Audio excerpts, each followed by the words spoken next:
Hello and welcome to Planet Hope, the magazine that follows the progress made towards the UN's Millennium Development Goals. This week we'll be looking at numbers 3 and 4, reducing the mortality rate for children under 5 and improving maternal care. Now, in South Africa, having a baby is a high-risk experience. Women sent home from hospital without examination or ignored for hours or even days by overwhelmed staff. According to the United Nations, 4,500 women die during pregnancy or childbirth in the country every year, 4 times more than 20 years ago. Our reporters Mireille Dundas, Marina Bersch and Julian Sauvage went to one of the worst affected areas, the Eastern Cape.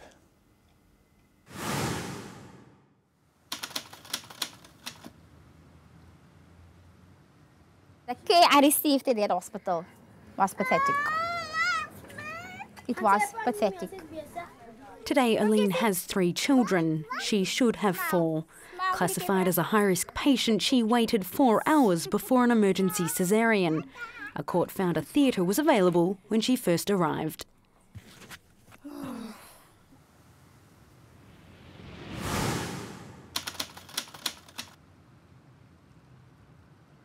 I was all alone. They left me alone. The nurse only came to see me the day after the birth. Spagusa entered the world without assistance. His mother was sent home from the hospital when her contractions began. She returned only to be left on her own for the next 24 hours. She no longer wants another child.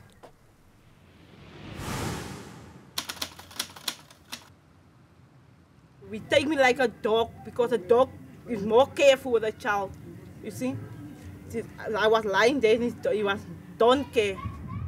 Heidi was bleeding for hours at this hospital before her husband Norman threatened to call the police. A dead fetus of 4 months was eventually removed from between her legs. 18 hours later, another baby, a twin, was discovered inside. When the people came here, you must help the people nicely, and when he knows this woman is in labor, he must help this woman. You can't let a woman lying here and didn't help the woman. It's wrong. Aline, Pumes and Heidi are 3 relatively fortunate women. With or without their children, they left the hospital alive. In South Africa, the number of mothers dying during or after childbirth has quadrupled in the last 20 years. 4,500 women in 2010, almost half of them here in Eastern Cape.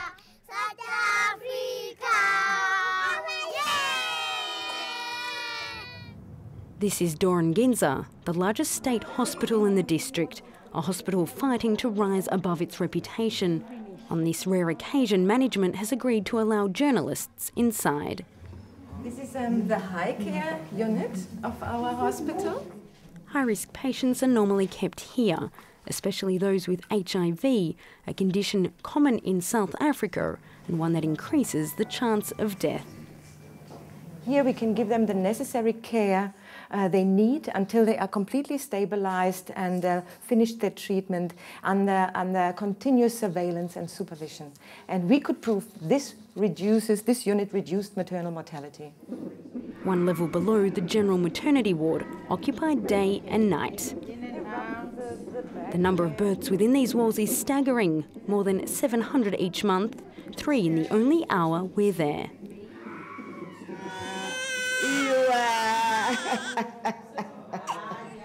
Dorengenza's labour ward should only handle complicated births, but more than 80% are perfectly uncomplicated. At the same time, in the ward next door, we're forbidden from filming inside this room, but our hidden camera reveals not one but several mothers in labour at the same time. One sitting alone holding her own drip. In that same room, another patient described as uncooperative is causing problems for the nurses. Her mother is called in. We follow to find a blood-stained bed and staff overwhelmed by the workload. On a good day, the nurse-patient ratio is 1/3 of the minimum requirement. Today, a difficult patient has made the situation worse. Afterwards, we asked the midwife to explain what took place. That one that was, I was saying, she's uncooperative. We ended up even phoning the mother to come in so that she's a witness, so that at the end of the day, they are not putting a blame to Dorangin that would say this is nurses, they are not performing right. At the end of the day, they must know that patients as well, they are giving us problems. Eastern Cape Health Department is up against more than 100 million worth of rand in negligence claims, most due to care at Doranginza. The state has already lost more than 20 cases. Many are being settled out of court for between 60 and 80,000 rand, the equivalent of 6 to 8,000 euros. This is the files that I've been busy with in the case. There are 3 of them. There's still 1 here on the desk here. Manaj Carlson knows the issue well. Right now he's working for a family whose twins were left blind after excess oxygen was administered after birth. The lawyer says the problem is certainly not a political one. In this instance, as far as Dora and Genza is concerned, whether you're white or black, it wouldn't have affected the matter. Not at all, no. No, I just think it's the mindset of the staff as to how they're dealing with the patient at the time. I think if the mindset would change, I think today you probably have a better hospital run by better staff. Helise turned 6 in December. She was born severely handicapped, a result of fetal distress during birth. Her mother Elise was transferred to Doranginza for a caesarean, but was left waiting for 12 hours, long enough to mean her daughter will now be fed through a tube for life. The state offered nearly 2 million rand when the family took them to court, an offer the slabbers accepted. When this happened to Elise, I said to my husband, something must be done. They will just keep on going and keep on going and keep on going until someone has to be responsible.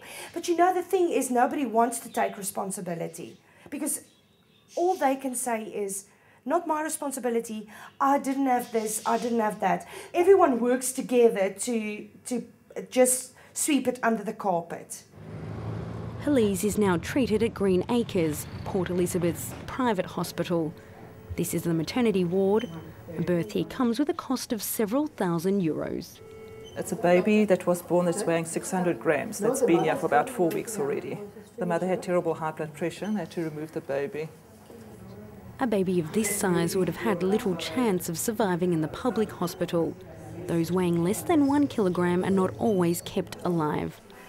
Of course, patients can die at Green Acres, but so far there's been only 1 maternal death in 10 years. This new mother tells us why she chose the private system. Because I have a medical aid, you see. And then, you know, they have special treatment here than public hospitals. You can press the bell, no one's coming. Here, you don't even take a minute. Just press a bell and then they come. There's no bell here, but the South African government has still called on this man to help. Dr. Sivapile says he's acted swiftly in just 20 months. I have dismissed, fired, or people have resigned more than 900 people so far. Every maternal mortality now is investigated. Now we moved away from mortality, we're in fact investigating all morbidity also. Joanne Stevens tackles maternal mortality from the other side by dealing directly with expectant mothers. A project known as Mama is harnessing the popularity of mobile phones, putting health information in the palm of women's hands. In South Africa, there are more SIM cards than people. So we know that more people are owning and using mobile phones than watching TV, than listening to the radio. And as I said, it's just incredibly targeted and personalized in a way that we've never been able to make health information before. Tsitsi Chikuku is just the kind of woman who would benefit most from this project. A 25-year-old from Zimbabwe has many questions about her impending birth, many of these still unanswered. Hi there. Hello. I'm Joanne. Nice to meet you. Nice to meet you too. I'm Titi. Hi, Titi.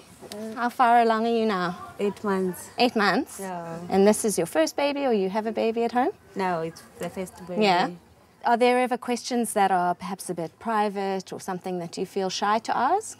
Sometimes it scares me. How can a baby come out down there? Sometimes I wanted to ask that, but sometimes I'm very shy to ask other people how it goes. How can a baby come out? in such a big, with a big head like that. Do you have a mobile phone? Yes. And can we see your phone?